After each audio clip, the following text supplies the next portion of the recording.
بسم اللہ الرحمن الرحیم۔ السلام علیکم اسٹوڈنٹس، کیسے ہیں بیٹا آپ لوگ؟ اللہ تعالیٰ سب کو خیر و عافیت سے رکھے۔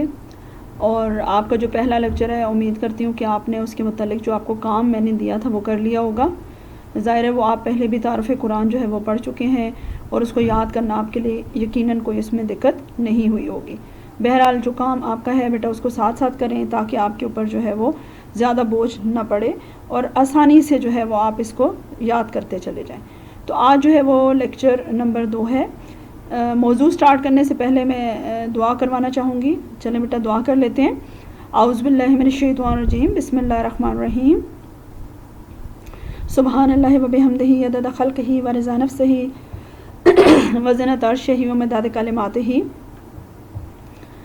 رب اشرح لی صدری ویسر لی امری واحلل عقدۃ من لسانی ویفقہوا قولی۔ یا حی یا قیوم برحمتک نستغیث، یا حی یا قیوم برحمتک نستغیث۔ بسم اللہ الذی لا یضر مع اسمہ شیء فی الارض ولا فی السماء وہو السمیع العلیم۔ ربنا ظلمنا انفسنا وان لم تغفر لنا وترحمنا لنکونن من الخاسرین۔ ربنا لا تؤاخذنا ان نسینا او اخطانا، ربنا ولا تحمل علینا اصرا کما حملته علی الذین من قبلنا، ربنا ولا تحملنا ما لا طاقۃ لنا به واعف عنا واغفر لنا وارحمنا انت مولانا فانصرنا علی القوم الکافرین۔ اللہم انی اسألک علما نافعا وعملا متقبلا ورزقا واسعا۔ ربنا تقبل منا انک انت السمیع العلیم یا رب العالمین یا ارحم الراحمین۔ صلی اللہ تعالی علی حبیب محمد وآلہ وصحبہ وبارک وسلم۔ جی بیٹا آج جو ہے وہ ہم قرآن شریف والی کتاب سے افہام القرآن والحدیث والی کتاب سے میں نے جو ہے وہ آپ کو پڑھانا ہے۔ اب ہم موضوع کی طرف جاتے ہیں۔ اتنی دیر میں آپ اپنی کتاب اور پین یا پنسل لے کر بیٹھیں، میں آپ کو صفحہ نمبر اور وہ سارا موضوع کے بارے میں بتاتی ہوں، ٹھیک ہے؟ اپنی کتاب لے کر بیٹھیں افہام القرآن والحدیث، اور اپنے ساتھ پنسل یا پین ضرور رکھیں تاکہ جو بھی چیزیں میں ساتھ ساتھ بتاؤں وہ آپ اس کو انڈرلائن کر سکیں۔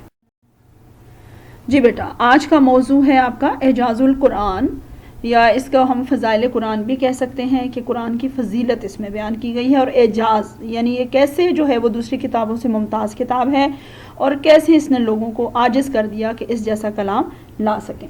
تو بیٹا یہ اپنی کتاب میں موضوع دیکھیں، صفحہ نمبر 18، ٹھیک ہے؟ باب اول ہے، شروع سے ہی افہام القرآن والحدیث کتاب کھولیں اور اس میں باب اول جہاں آپ نے تعارف قرآن پڑھا تھا اس سے تھوڑا سا آگے چلیں، صفحہ نمبر 18، اس پر آپ کو بیٹا جی اعجاز القرآن کی ہیڈنگ نظر آئے گی، اس کا عنوان نظر آئے گا، اسے کھولیں، ٹھیک ہے؟ تو اعجاز القرآن جو ہے وہ ہم قرآن کا اعجاز یعنی بحیثیت الہامی کتاب، اس کی ہم وہ خوبیاں پڑھیں گے کہ جو دوسری کسی دیگر کے الہامی کتاب میں نہیں ہیں، اور جو اسے تمام دنیا کی کتابوں سے ممتاز کرتی ہیں وہ خوبیاں، اور انسان کو عاجز قرار دیتی ہیں۔ وہ یہ بات مان لیتا ہے کہ یہ جو ہے وہ اللہ کا کلام ہے، ٹھیک ہے؟ یعنی اس کی وہ خوبیاں بحیثیت مسلمان ہمارے لیے ایسے بھی جاننا ضروری ہے، ہماری آخری الہامی کتاب ہے، تو اس حوالے سے قرآن کی وہ خوبیاں ہم یہاں پر پڑھیں گے، اور جس کے بارے میں اللہ نے بھی دلائل دیے ہیں۔ اللہ تعالیٰ نے باقاعدہ قرآن میں خود دلائل بیان کیے ہیں کہ یہ کیسی کتاب ہے کہ اس جیسی کوئی کتاب نہیں ہے۔ تو اب اس کی ہم وہ خوبیاں پڑھیں گے، اس سے پہلے میں آپ کو ذرا اس کے تدریسی مقاصد دیکھ لیتے ہیں۔ جی تدریسی مقاصد دیکھ لیتے ہیں۔ طلباء کو اسلامی تعلیمات سے روشناس کرانا، یعنی بحیثیت مسلمان ہمارا فرض ہے کہ ہم اپنے دین کو سیکھیں اور اس کے حوالے سے اس کی جستجو میں لگے رہیں، کیونکہ حضور صلی اللہ علیہ وسلم کے فرمان کے مطابق ہمیں دین سیکھنا جو ہے وہ ہمارے لیے لازمی ہے۔ حضور صلی اللہ علیہ وسلم نے فرمایا حقیقی علم یہی ہے کہ آپ دین کو سیکھیں۔ تو اس حوالے سے قرآن جو ہے وہ ہماری کتاب ہے، اس کا تعارف پچھلے آپ سبق میں پڑھ چکے ہیں۔ اب قرآن کے ہم اعجاز کے حوالے سے بات کریں گے، اعجاز کے معنی پڑھیں گے کہ معجزہ ہے قرآن ایک، اور کیسے ہے اس کو ہم نے ثابت کرنا ہے کہ قرآن ایک معجزانہ کتاب ہے، اور یہ کیسے ایک معجزانہ کتاب ہے اسی چیز سے آپ کو آگاہ کیا جائے گا. اور قرآن کی فضیلت کہ آپ اگر کمپیریٹیو ریلیجنس کو پڑھتے ہیں یا کمپیریٹیو اسٹڈی کرتے ہیں بکس کی، اسپیشلی جو آپ کی الہامی کتابیں ہیں، تو ان میں قرآن کی کون سی ایسی خوبیاں ہیں جو اسے دیگر الہامی کتب سے جو ہے وہ ممتاز کرتی ہیں، جو ایسی اس کی یہ بیسٹ کتاب کا اسے ہم کیوں خطاب دیتے ہیں اور فار ایور یعنی ہمیشہ کے لیے رہنے والی کتاب کیوں ہے، اس حوالے سے اس کی ہم خوبیاں پڑھیں گے کہ تاکہ اگر کبھی بھی ہمارا ذہن خود مطمئن ہو، جب تک ہمارے پاس اپنے پاس جو ہے وہ علم نہیں ہوگا ہم اس علم کو دوسروں تک نہیں پہنچا سکیں گے. تو بحیثیت ایک مسلمان طالب علم کے یہ ضروری ہے کہ ہمیں اپنی الہامی کتب کی تمام خوبیوں سے جو ہے وہ روشناس ہونا چاہیے. تو اس سبق کو پڑھانے کا مقصد یہی ہے کہ قرآن شریف کی جو خوبیاں ہیں جو اسے دیگر الہامی کتب سے ممتاز کرتی ہیں ان سے آگاہی ہو، ان سے بخوبی جو ہے وہ واقف ہوں، اور اس کے متعلق اسلامی تعلیمات سے بھی واقف ہوں کہ اگر آپ کوٹ کرنا چاہیں، کسی کو بتانا چاہیں کہ ہماری الہامی کتاب یا ہم قرآن پر کیوں عمل کرتے ہیں، جیسے کبھی نان مسلم سے ہی اگر آپ کی بات ہوتی ہے تو آپ ان کو قائل کرنا چاہیں کہ کیوں الہامی کتاب ہماری جو ہے وہ بہترین ہے، تو اس کی خوبیوں سے آپ آگاہ ہوں، ٹھیک ہے، اور دوسروں کو بھی قائل کر سکیں. تو چلیں آئیں بیٹا جی اب موضوع کی طرف چلتے ہیں. اعجاز القرآن جو اب اصل موضوع ہے اعجاز القرآن، اس میں ہم اعجاز کے معنی دیکھ لیتے ہیں. اعجاز کے معنی ہے عاجز کر دینا، یعنی اعجاز کے معنی عاجز کر دینے کے ہیں. یعنی ہم کہتے ہیں نا کہ بھئی ہم یہ کام نہیں کر سکتے، جس کو اگر میں انگلش میں کہوں تو سرنڈر کر دینا. عاجز انسان آ جاتا ہے کہ وہ کام وہ نہیں کر سکتا تو اس کو عاجز کر دینا کہتے ہیں. لہٰذا اعجاز القرآن سے مراد ایسی معجزانہ کتاب ہے جس کو لکھنے سے بنی نوع انسان عاجز ہوں. ٹھیک ہے، یہ قرآن کا اعجاز ہے کہ اس جیسی کتاب لکھنے سے کوئی بھی انسان جو ہے وہ عاجز ہے، وہ اس جیسا کلام نہیں لکھ سکتا. قرآن مجید کے پائے مرتبہ اور شان کی کتاب انسانی طاقت سے باہر ہے. ٹھیک ہے نا، اس کے مرتبہ اور اس کی شان جیسی اور کوئی دوسری کتاب لانا انسانی طاقت سے باہر ہے. اب یہ کیوں کہا گیا؟ کہ اس وجہ سے کہ قرآن مجید کفار و مشرکین اور مخالف و منکرین ان کا قرآن پر اعتراض تھا کہ جس طرح ایک شاعر شعر کہتا ہے یا خطیب خطبہ دیتا ہے، اسی طرح نعوذ باللہ محمد صلی اللہ علیہ وسلم بھی خود قرآن مجید گھڑتے رہتے ہیں. استغفار. ظاہر وہ اہل عرب تھے، اپنی زبان پر ان کو عبور تھا، اور قرآن شریف بھی عربی میں نازل ہوا تو انہوں نے اس کو حضور صلی اللہ علیہ وسلم سے منسوب کر دیا کہ وہ یہ شاعری کرتے ہیں. حضور صلی اللہ علیہ وسلم خود یعنی اللہ کا کلام اسے نہیں مانتے تھے، اور اس طرح دوسرے لوگ بھی ان کی مدد کرتے ہیں.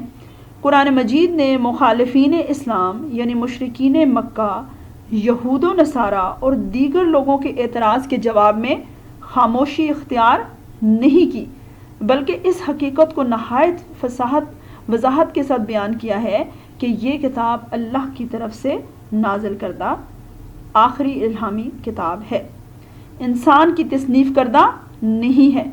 قرآن مجید کلام اور الفاظ کے لحاظ سے بھرپور معجزہ ہے. ٹھیک ہے، یہ اللہ تعالیٰ نے خود اس کے بارے میں بتا دیا کہ یہ ایک بہترین معجزہ ہے جو آپ لوگ نہیں کر سکتے، آپ کے کہنے کی بات نہیں ہے کہ وہ حضور صلی اللہ علیہ وسلم کو استغفار کبھی شاعر اور مجنون کہتے، کبھی کیا کہتے کہ جی یہ شاعری کرتے ہیں، کیونکہ وہ خود عربی زبان میں شاعری کرتے تھے. اور قرآن شریف میں بھی دیکھیں جو آیات ہیں ان میں بحر، ان کا قافیہ، ردیف، سب چیزوں کا اگر دیکھیں تو ان میں ملتے جلتے الفاظ آتے ہیں. اسی طرح سے تو وہ انہوں نے جو ہے اس کو کس سے منسوب کر دیا کہ یہ اللہ کا کلام نہیں بلکہ خدا نخواستہ استغفار کرتے ہوئے حضور صلی اللہ علیہ وسلم سے نعوذ باللہ جو ہے وہ اس کو منسوب کرتے کہ یہ ان کی شاعری ہے جو حضور صلی اللہ علیہ وسلم ہم لوگوں کو سناتے ہیں. تو پھر اللہ تعالیٰ نے آگے دیکھیں کیسے ان اہل عرب کو چیلنج کیا. اب ہم اگلی جو ہے وہ پیراگراف میں دیکھتے ہیں کہ کیسے اللہ تعالیٰ نے ان کو چیلنج کیا کہ آپ اگر اس انسانی کلام کہتے ہیں تو پھر آئیں اس کا جواب پھر آپ ہی دیں گے کہ آپ اس کے جواب دیں ہوں. جب سورہ انفال میں بھی ذکر ہے کہ اہل عرب نے کہا کہ یہ ہے ہی کیا، ما ہی الا اساطیر الاولین، کہ قرآن شریف کے بارے میں کہنے لگے یہ کیا ہے، کہ یہ تو ہے ہی پچھلے لوگوں کی قصے کہانیاں، اور ہم چاہیں تو ہم بھی اس جیسا کلام کہہ دیں. کیوں؟ کہ ان کو اہل عرب کو اپنی زبان پر ناز تھا. اپنی زبان کی فصاحت و بلاغت کی وجہ سے غیر عربی کو اجمی یعنی گونگا کہتے تھے. کیا کہتے تھے؟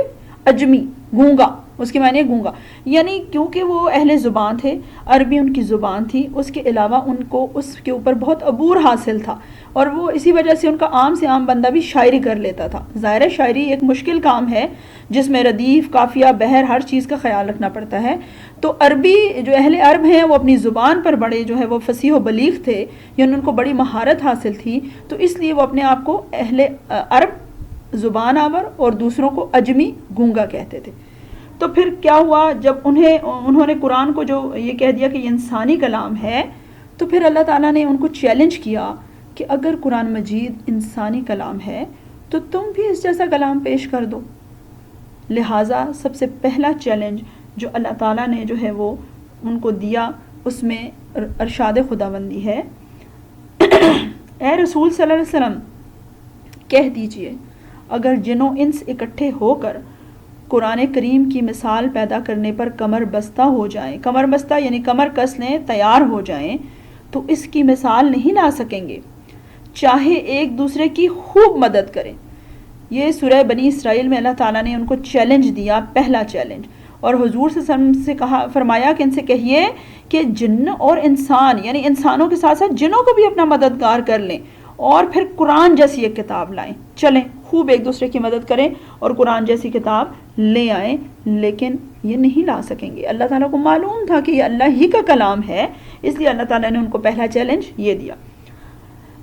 14 صدیاں بیت گئیں، یعنی 1400 سال ہو چکے ہیں، 14 صدیاں بیت گئیں، یہ چیلنج بدستور فضاؤں میں گونج رہا ہے۔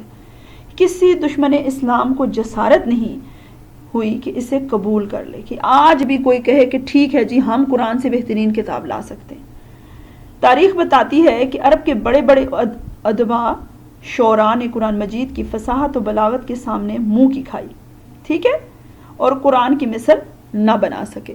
یعنی وہ جو اپنے آپ کو بہت زبان آور، دوسروں کو گونگا کہتے تھے، جب اللہ تعالیٰ نے ان کو چیلنج کیا، اور کھلم کھلا چیلنج، یہ نہیں کہا کہ خاموش ہو جائیں کہ ہاں جی ٹھیک ہے یہ جو کہیں، اللہ تعالیٰ نے چیلنج دے دیا کہ جاؤ تم سب اہل عرب بھی اکٹھے ہو جاؤ اور اپنے ساتھ جنات بھی لے آؤ، تو تم اس جیسی مثال لے آؤ، لیکن مجھے معلوم ہے نہیں لا سکو گے، تم ایک دوسرے کے مددگار بن جاؤ، لیکن جواباً کیا ہوگا، تم ناکام ہوگے، کیونکہ اللہ ہر چیز پر قادر ہے۔ انسان تو اللہ کا پیدا کیا ہوا ایک اس کی مخلوق ہے، اس کے اندر تمام کام کرنے کی صلاحیتیں نہیں ہیں، وہ اتنے ہی کام کر سکتا ہے جتنی صلاحیت اللہ نے اس کو بخشی ہے۔ لہٰذا اللہ کے کلام کو تسلیم کر لینے ہی میں ہی عافیت تھی، لیکن انہوں نے جب چیلنج کیا تو اللہ تعالیٰ نے جو ہے جب اس کلام کو نہیں مانا، اس کا انکار کیا، تو اللہ تعالیٰ نے قرآن میں خود ان کو چیلنج دے دیا کہ جاؤ پھر اس جیسا کلام لے آؤ۔ اب اللہ تعالیٰ فرماتے ہیں، اللہ تعالیٰ نے پہلا چیلنج ان کو دے دیا کہ جاؤ تم جنوں انس مل کر لے آؤ، لیکن کیا ہوا، قرآن جیسی کتاب بنا کر لانا تو امر محال تھا۔ امر محال کہتے ہیں ناممکن کام، ٹھیک ہے، کہ قرآن جیسی کتاب بنا کر لانا تو امر محال تھا، اس لیے قرآن نے اپنے مطالبہ میں کمی کر دی۔ چلو ٹھیک ہے، ایک کتاب نہیں لا سکتے، اگر پورا قرآن نہیں بنا سکتے تو اس جیسی 10 صورتیں ہی بنا لاؤ، ٹھیک ہے۔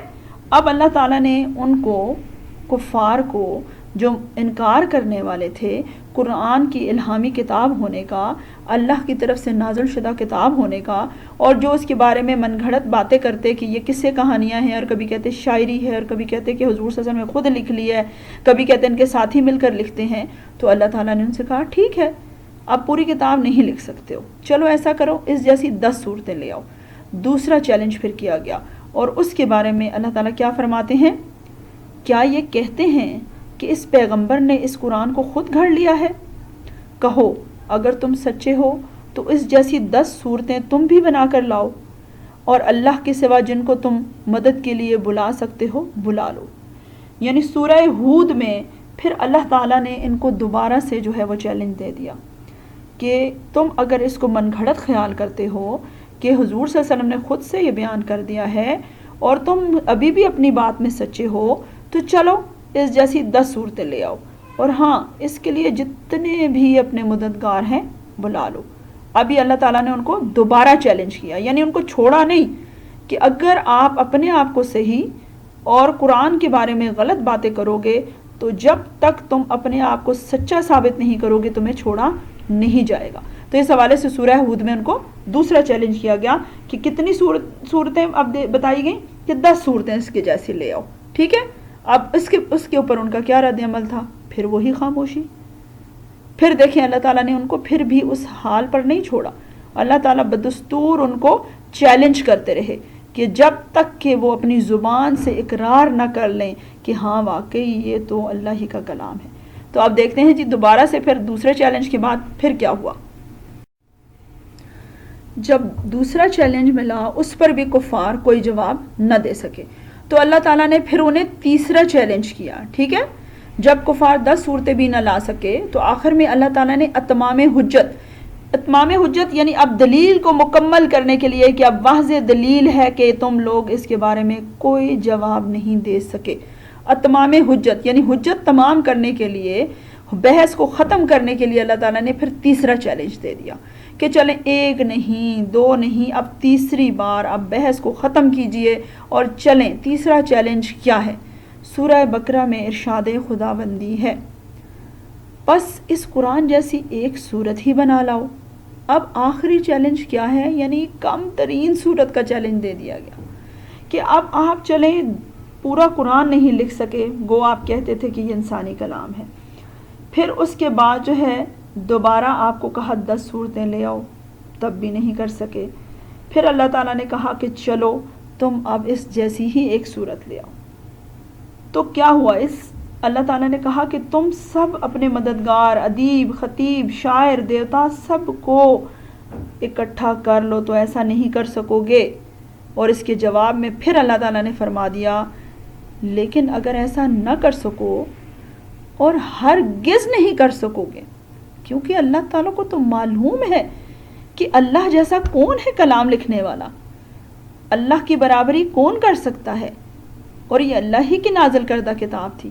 تو اس لیے اللہ تعالیٰ نے پھر ان کو خوب جو ہے وہ دعوے کے ساتھ سنایا کہ لیکن اگر ایسا نہ کر سکو، یعنی اب ایک صورت بھی نہ لکھ سکو اور ہرگز نہیں کر سکو گے، تو اس آگ سے ڈرو جس کا ایندھن آدمی اور پتھر ہوں گے اور جو کافروں کے لیے تیار کی گئی ہے۔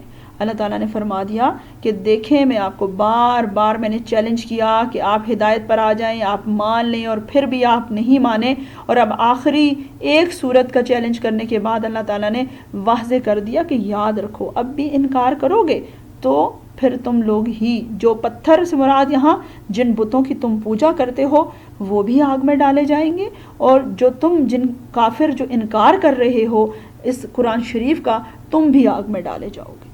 تو اللہ تعالیٰ نے جو ہے ان کو یہ اب بالکل واضح بتا دیا، یعنی اس آیت میں منکرین قرآن کو نار جہنم کی وعید سنا دی گئی اور کہا کہ تمہارے جو خود ساختہ معبود ہیں وہ بھی آگ میں ہی ڈالے جائیں گے۔